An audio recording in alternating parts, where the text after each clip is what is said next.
Good evening, my dear students. Today I'll discuss NARIST NEE 2 Physics Preparation 2020. Here I'll discuss some important previous year questions from physics. Okay, let's start. See the first question.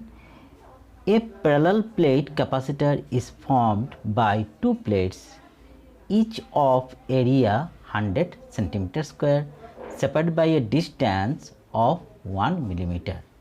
A dielectric of dielectric constant 5 and dielectric strength 1.9 into 10 to the power 7 volt per meter is filled between the plates.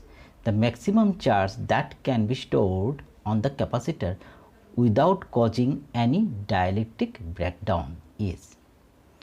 तो ये question में हम लोग का capacitor plate का area दिया है, दोनों प्लेट का बीच में डिस्टेंस जो है वो दिया है और डायरेक्ट्रिक कांस्टेंट दिया है और डायरेक्ट्रिक स्ट्रेंथ का मतलब है इलेक्ट्रिक फील्ड भी हम लोग को दिया है।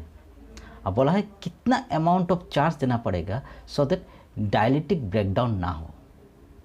डायलेक्ट्रिक ब्रेकडाउन ना हो मतलब चार्ज लीकेज ना हो।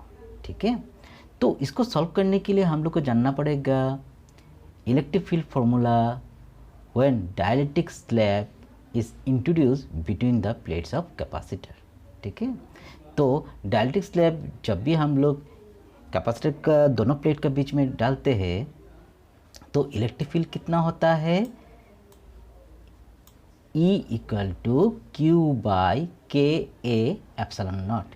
क्यू का मतलब है चार्ज, के का मतलब है डायलेक्ट्रिक कांस्टेंट, ए का मतलब है area of each plate of capacitor, epsilon not क्या है परमिटिविटी। ठीक है, तो हम लोग को इतना चार्ज देना पड़ेगा सो दैट ये जो इलेक्ट्रिक फील्ड है वो ब्रेकडाउन ना हो। ठीक है, तो हम लोग ने कंसीडर किया से ये चार्ज के लिए जो इलेक्ट्रिक फील्ड होगा वो इलेक्ट्रिक फील्ड क्या होना पड़ेगा, गिवन इलेक्ट्रिक फील्ड का साथ क्या होना पड़ेगा, इक्वल होना पड़ेगा, तभी क्या होगा ब्रेकडाउन नहीं होगा। ठीक है, तो E equal to Q by K A epsilon nought, तो E का वैल्यू हम लोग को दिया है। ठीक है, तो हम लोग का चार्ज निकालना है, तो Q इक्वल टू क्या होगा, क्या हो जाएगा 1.9 into 10 to the power 7 into K into A epsilon nought. सबका वैल्यू डाल दिया। के का वैल्यू क्या है 5, एरिया क्या 100 सेंटीमीटर स्क्वायर है, मीटर में कन्वर्ट कर दो 100 into 10 to the power -4। Epsilon nought का वैल्यू क्या है, परमिटिविटी का वैल्यू क्या है 8.85 इंटू 10 टू द पावर -12। ठीक है, तो इसका बाद हम लोग ने कैलकुलेशन किया है, कितना मिला है 84.1 into 10 to the power -7 and final calculation का बाद क्या मिला है 8.4 into 10 to the power -6 coulomb. Charge का यूनिट क्या होता है कूलम। ठीक है, तो राइट ऑप्शन क्या होगा ए होगा हम लोग का। ठीक है, तो इतना चार्ज देने से क्या होगा हम लोग का इलेक्ट्रिक फील्ड ब्रेकडाउन नहीं होगा, दैट इज चार्ज लीकेज नहीं होगा। ठीक है, next question 4 point charges -q small q 2q and +2 capital Q are placed one at each corner of the square. The relation between capital Q and small q for which electric potential at the center of the square is 0. तो चार charge है, चार corner में रखा है, तो capital Q और small q के बीच में क्या रिलेशन होगा, जो नेट पोटेंशियल सेंटर में क्या होना पड़ेगा 0। ठीक है, तो देखते हैं डायग्राम से। तो हम लोग ने चार चार्ज ए पॉइंट में -q, बी पॉइंट में स्मॉल q, सी पॉइंट में 2 capital Q and D point में 2 स्मॉल q। ठीक है, तो ये क्या स्क्वायर है, ए से ओ तक डिस्टेंस क्या होगा हाफ ऑफ द डायगोनल। ठीक है, तो स्क्वायर का हाफ ऑफ द डायगोनल क्या होता है साइड बाय √2।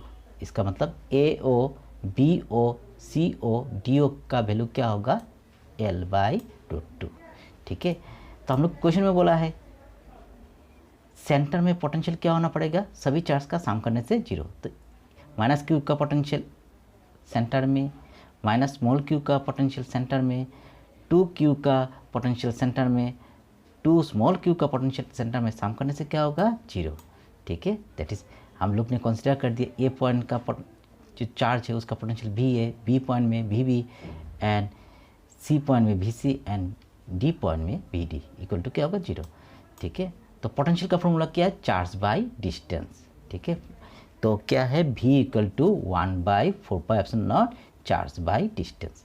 तो यहाँ पर K क्या है, डायल क्या है, कूलम्ब कांस्टेंट, दैट इज 1/4πε0 सब में रहेगा। तो ए पॉइंट के लिए पोटेंशियल क्या होगा, चार्ज क्या है -q, डिस्टेंस क्या है AO। बी पॉइंट के लिए क्या होगा -q/BO। सी पॉइंट के लिए क्या होगा 2q/CO। डी पॉइंट के लिए क्या होगा 2q/DO, ठीक है। तो डाल दिया, ठीक है। इसके बाद AO, BO, CO, DO के सब क्या सेम है, देयरफॉर क्या हो जाएगा -Q -q plus 2q plus 2q equal to 0। यहाँ पर कैलकुलेशन करने के बाद क्या मिलेगा हम लोग का answer, Q equal to -q, मतलब Q का वैल्यू इक्वल टू -q होने से क्या होगा, नेट पोटेंशियल सेंटर में क्या होगा 0 होगा, ठीक है। तो राइट ऑप्शन क्या होगा A, ठीक है। राइट ऑप्शन क्या होगा A। नेक्स्ट क्वेश्चन,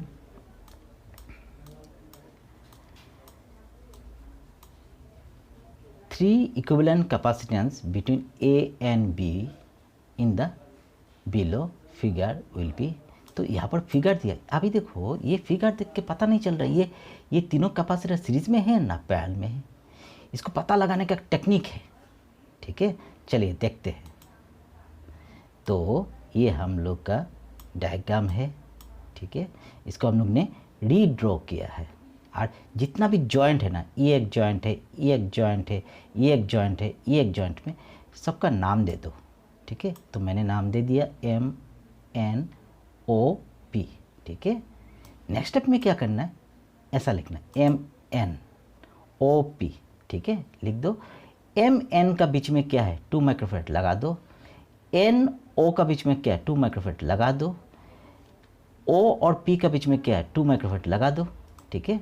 अभी M और O क्या है कनेक्टेड है, M और O कनेक्ट कर दिया, N और P क्या कनेक्टेड है, कनेक्ट कर दिया। अभी देखो MO और NP क्या है पैरेलल है, इसका मतलब ये दोनों, ये इसका मतलब क्या है, इसका बीच में जितना भी कैपेसिटर है सब क्या है पैरेलल है, ठीक है। तो कैपेसिटर इन पैरेलल का फॉर्मूला हम लोग को जानना पड़ेगा, क्या है Cp equal to C1 plus C2 plus C3, ठीक है। One capacitor in parallel. तो C1 का वैल्यू क्या है 2 है, C2 का वैल्यू भी 2 है, C3 का वैल्यू 2 है, तो 2 प्लस 2 प्लस 2 इक्वल टू क्या होगा 6 माइक्रोफैराड। तो आंसर क्या होगा A, ठीक है, A होगा answer. Next question, the current flowing through wire depends on time as I equal to 3t square plus 2t plus 5.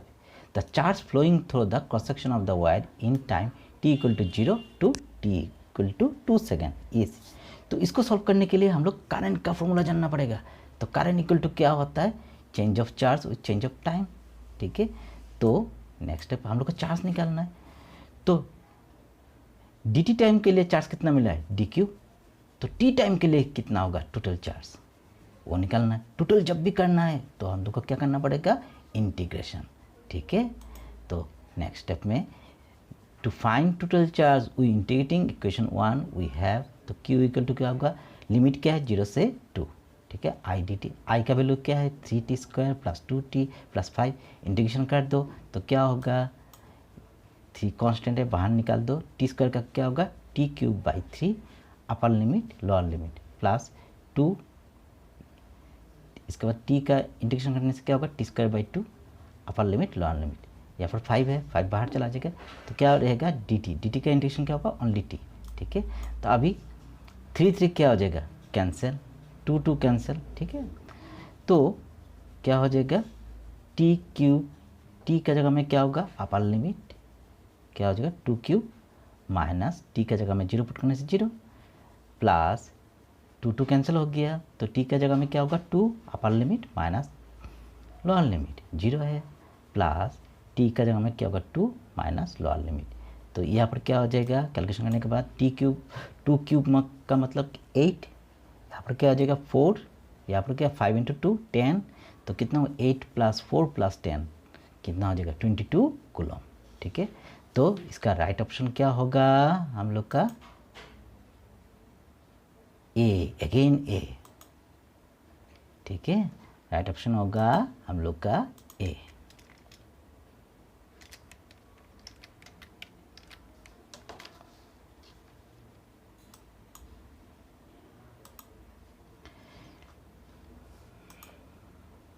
Next question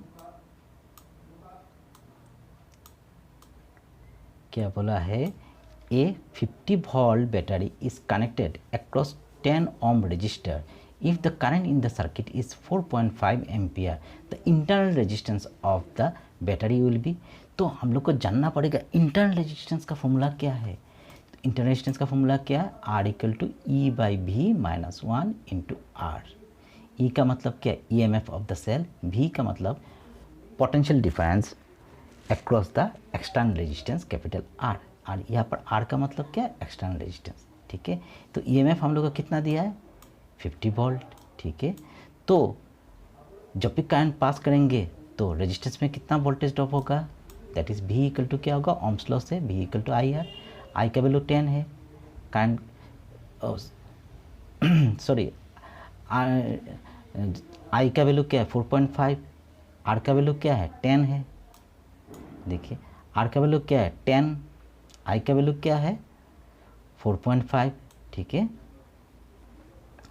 तो R का वैल्यू हम लोग डाल दिया कितना है 10, I का वैल्यू कितना है 4.5, कैलकुलेशन करने से कितना होगा 45 वोल्ट।